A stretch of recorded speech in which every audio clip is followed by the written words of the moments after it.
పంచమ స్కంధము 107వ అధ్యాయము.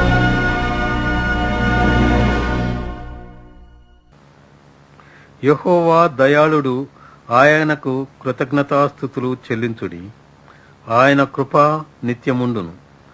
యెహోవా విమోచించిన వారు ఆ మాట పలుకుదురుగాక.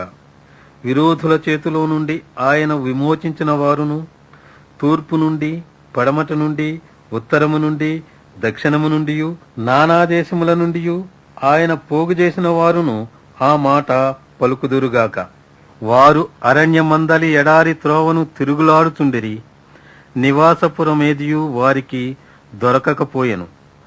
ఆకలి దప్పుల చేత వారి ప్రాణము వారిలో సొమ్మసిల్లెను. వారు కష్టకాలమందు యెహోవాకు మొర్రపెట్టిరి.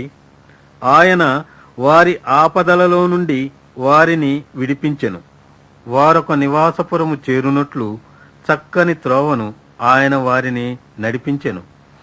ఆయన కృపను బట్టియు నరులకు ఆయన చేయు ఆశ్చర్య కార్యములను బట్టియు వారు యెహోవాకు కృతజ్ఞతాస్తుతులు చెల్లించుదురుగాక. ఎలయనగా ఆశగల ప్రాణమును ఆయన తృప్తిపరచియున్నాడు. ఆకలిగొనిన వారి ప్రాణమును మేలుతో నింపియున్నాడు. దేవుని ఆజ్ఞలకు లోబడక మహోన్నతుని తీర్మానమును తృణీకరించినందున బాధ చేతను ఇనుప కట్ల చేతను బంధింపబడిన వారై చీకటిలోను మరణాంధకారములోను నివాసము చేయు వారి హృదయమును ఆయన ఆయాసము చేత కృంగజేసెను. వారు కూలియుండగా సహాయుడు లేకపోయెను. కష్టకాలమందు వారు యెహోవాకు మొరపెట్టిరి. ఆయన వారి ఆపదలలో నుండి వారిని విడిపించెను.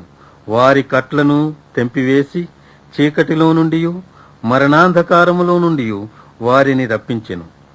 ఆయన కృపను బట్టియు నరులకు ఆయన చేయు ఆశ్చర్య కార్యములను బట్టియు వారు యెహోవాకు కృతజ్ఞతాస్తుతులు చెల్లించుదురుగాక. ఎలయనగా ఆయన ఇత్తడి తలుపులను పగులగొట్టియున్నాడు, ఇనుప గడియలను విరుగగొట్టియున్నాడు. బుద్ధిహీనులు తమ దుష్ట ప్రవర్తన చేతను తమ దోషము చేతను బాధ తెచ్చుకుందురు. భోజన పదార్థములన్నీయు వారి ప్రాణమునకు అసహ్యమగును. వారు మరణ ద్వారములను సమీపించుదురు. కష్టకాలమందు వారు యెహోవాకు మొర్రపెట్టిరి. ఆయన వారి ఆపదలలో నుండి వారిని విడిపించెను. ఆయన తన వాక్కును పంపి వారిని బాగుచేసెను. ఆయన వారు పడిన గుంటలలో నుండి వారిని విడిపించెను. ఆయన కృపను బట్టియు నరులకు ఆయన చేయు ఆశ్చర్య కార్యములను బట్టియు వారు యెహోవాకు కృతజ్ఞతాస్తుతులు చెల్లించుదురుగాక. వారు కృతజ్ఞతార్పణలు చెల్లించుదురుగాక. ఉత్సాహధ్వనితో ఆయన కార్యములను ప్రకటించుదురుగాక. ఓడలెక్కి సముద్ర ప్రయాణము చేయువారు, మహాజలముల మీద సంచరించుచు వ్యాపారము చేయువారు యెహోవా కార్యములను, సముద్రములో ఆయన చేయు అద్భుతములను చూచిరి. ఆయన సెలవీయగా తుఫాను పుట్టెను. అది దాని తరంగములను పైకెత్తెను. వారు ఆకాశము వరకు ఎక్కుచూ అగాధమునకు దిగుచూ నుండిరి. శ్రమచేత వారి ప్రాణము కరిగిపోయెను. మత్తులైన వారి వలె వారు ముందుకు వెనుకకు దొర్లుచూ ఇటు అటు తూలుచుండిరి. వారు ఎటూ తోచకయుండిరి. శ్రమకు తాళలేక వారు యెహోవాకు మొర్రపెట్టిరి. ఆయన వారి ఆపదలలో నుండి వారిని విడిపించెను. ఆయన తుఫానును ఆపివేయగా దాని తరంగములు అణిగిపోయెను. అవి నిమ్మళమైనవని వారు సంతోషించిరి. వారు కోరిన రేవునకు ఆయన వారిని నడిపించెను. ఆయన కృపను బట్టియు నరులకు ఆయన చేయు ఆశ్చర్య కార్యములను బట్టియు వారు యెహోవాకు కృతజ్ఞతాస్తుతులు చెల్లించుదురుగాక. జన సమాజములో వారాయనను ఘనపరచుదురుగాక. పెద్దల సభలో ఆయనను కీర్తించుదురుగాక. దేశ నివాసుల చెడుతనమును బట్టి ఆయన నదులను అడవిగాను, నీటి బుగ్గలను ఎండిన నేలగాను, సత్తువగల భూమిని చవిటి పర్రగాను మార్చెను.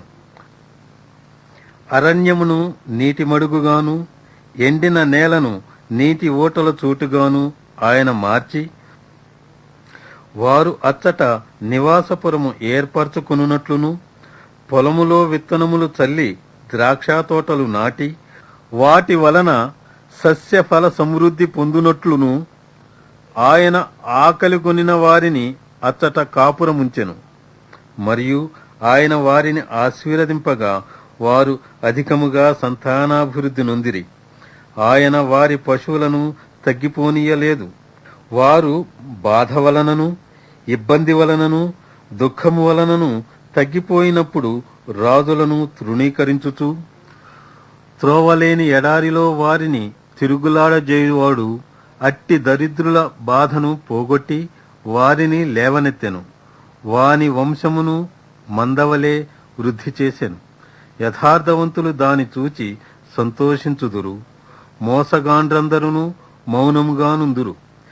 బుద్ధిమంతుడైన వాడు ఈ విషయములను ఆలోచించును.